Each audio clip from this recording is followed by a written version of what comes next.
In this short video, you will learn how to use the Lokalise API endpoint.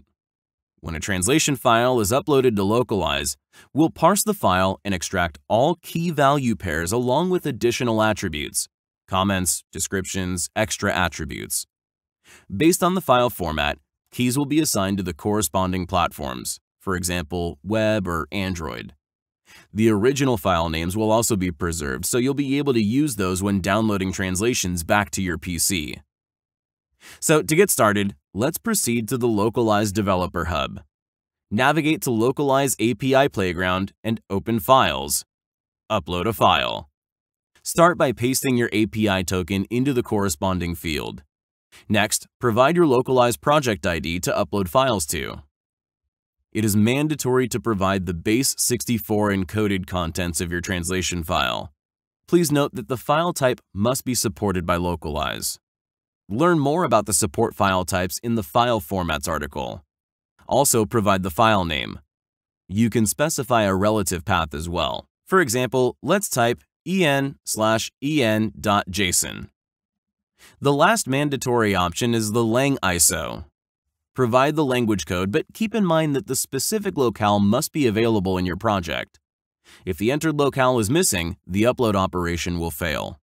Set the Convert Placeholders option to True to convert your platform's specific placeholders to the universal ones. It's usually a good idea to do so, especially if you're planning to use translations with multiple file formats and platforms.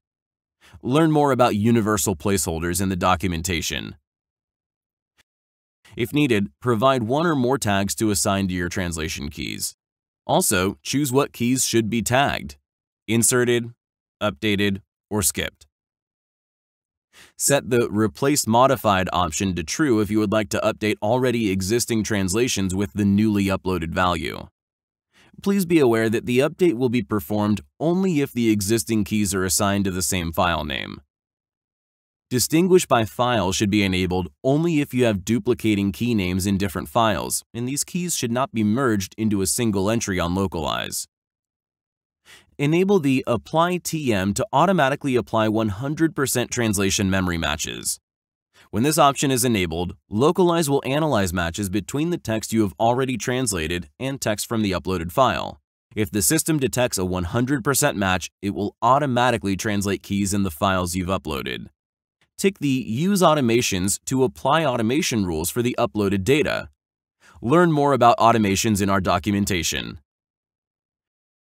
Hide from contributors. Tick this option to make the newly added keys visible to project admins only. Later, you can reveal these keys for regular contributors as well. Cleanup mode. When enabled, all keys and translations that are not present in the uploaded file will be removed from the current project. Please note that this mode takes file names and platforms into consideration. Suppose your project contains multiple keys assigned to a file named en.json, and a handful of keys not assigned to any file name. If you upload an en.yaml file containing new keys, all existing entries will be preserved as they are assigned to a different file, or not assigned to any file at all. However, existing entries assigned to the en.yaml file will be removed.